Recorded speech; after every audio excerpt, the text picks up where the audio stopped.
সমবায় সমিতির টাকা তছরূপে নাম জড়ালো এবার তৃণমূলের প্রাক্তন সভাপতির। এমনই ঘটনা ঘটেছে বীরভূমের দুবরাজপুরের চিনপাইয়ে।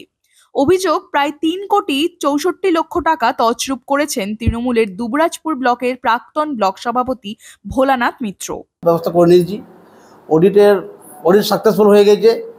এখন যেটা আমাদের ভোট হয়েছিল, এখন যারা বিরোধী আছে, বিরোধীরা ভাবছে কোঅপারেটিভটা চলছে বেআইনিভাবে, কিন্তু আদৌ সত্য নয়।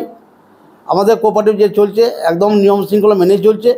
কিছু বিরোধী আছে, তারা বিরোধীরা একটা রটাচ্ছে।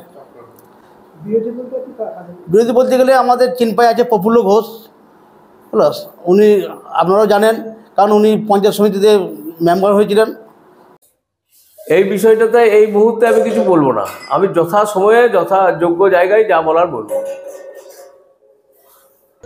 হবে কোনো এক দলে আছেন, তো সেইখান থেকে উনি নিজের প্রভাবটা খাটিয়ে আমাদের মেম্বারদেরকে মুখ বন্ধ করার চেষ্টা করেছেন।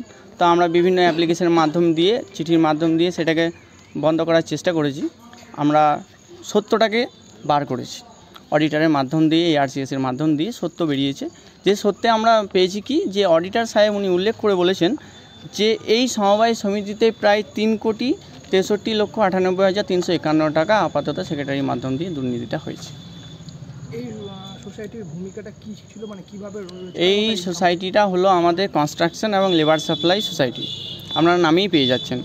তো এই সোসাইটিতে যে লেবার সাপ্লাই আমরা বক্রেশ্বর থার্মাল পাওয়ারে দিই, সেই থার্মাল পাওয়ারে সোসাইটি লেবার সাপ্লাই করে আমরা একটা কমিশন পাই, সেটা 48 থেকে 60 টাকার কাছাকাছি।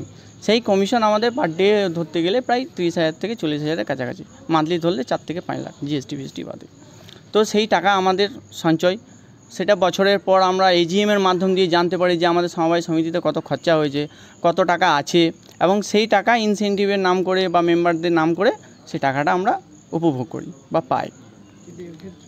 এই ক্ষেত্রে হয়েছে কি, বিগত 14 বছর ধরে আমরা সেটা পাইনি। ইনসেন্টিভ ও মেম্বারের নাম করে তো টাকাটা তুলে নিয়েছে, প্লাস আমরা তো কোনো কিছু জানতেও পারিনি, বুঝতেও পারিনি, রাজনৈতিক প্রভাবটাই খাটিয়েছিল বলেই। আপনাদের উপর কী ধরনের প্রেশার এসেছিল? প্রেশার বলতে গেলে আপনাকে যেমন আমাদের 2-1 মেম্বারকে ঘর ছাড়া হতে হয়েছে। তারপরে আমাদের বিভিন্ন মেম্বারকে যেমন হুমকি দিয়েছে যে যাবি না, এই করবি না। তারপর আবার বিভিন্ন আমাদের যেমন আমাদেরকে, আমি তো মেম্বারের ছেলে, আমাকে যেমন রাজনৈতিক লোক দিয়ে যেমন প্রেশার দেওয়া, বিভিন্ন রকম, মানে যত রকম করা যায় আর কি, সব রকমই উনি করেছেন। হ্যাঁ, প্রশাসনে আমরা DM-এর কাছে দ্বারস্থ হয়েছি, ARCS-এর কাছে দ্বারস্থ হয়েছি, এছাড়াও আরও অন্যান্য আধিকারিকের কাছে দ্বারস্থ হয়েছি। ওনাকেও চিঠি করা আছে। এখন কারেন্ট অবস্থা কি? এখনো কি চাপ আছে না? এখন চাপ আছে, চাপ কেন নেই? ওরা বারবার চেষ্টা করছে আমাদেরকে বলার যে আপনারা অ্যাপ্লিকেশনটা তুলে দিন, মানে তুতুকারি করে যেটা বলা হয়, ওরা আপনারা অ্যাপ্লিকেশনটা তুলে দিন, না হলে আপনাদের উপর বড়। ভোলানাথ মিত্র তার পদে নেই, সেক্ষেত্রে কি সে একই ধরনের প্রেশার? না, উনি পদ রাজনীতি প্রভাবশালী, মানে ভোলানাথ মিত্র ব্লক সভাপতি ছিল বর্তমানে কাদের TMC-র। কি করেছেন? ওই প্রভাবে উনি দাপট দেখেছেন, হিসাব দেন না হিসাব দেয়নি। কি সমস্যা পড়তে হচ্ছে আপনাদেরকে? সমস্যা অনেক রকম সমস্যা শেষ নেই। ওই টাকাটা পেলে আমাদের মেম্বারে, যদি সমস্ত মেম্বারে যে পাই কিছু কিছু করে আমাদের সুরাহ অনেক হবে। উনি ওই টাকা নিয়ে কী করেছেন? উনি টাকা নিয়ে ব্যাংক ব্যালেন্স করেছে, বাড়ি করেছে, গাড়ি করেছে। আপনারা কতদিন আগে জানতে পারলেন? আমরা মিনিমাম 3 বছর। যে তারপর কী করলেন? 3 বছর পর থেকে আমরা DM সাহেবকে উচ্চ অধিকারীর সঙ্গে অভিযোগ করে জানান হয়েছে। এখন কী চাইছেন? এখন চাই যে টাকাটা যেটা উদ্ধার হয় সেটাই। ভোলানাথ মিত্রের বিরুদ্ধে কোনো আইনানুগ ব্যবস্থা হোক? হ্যাঁ, হোক। কীরকম? উনি জেল খাটুক।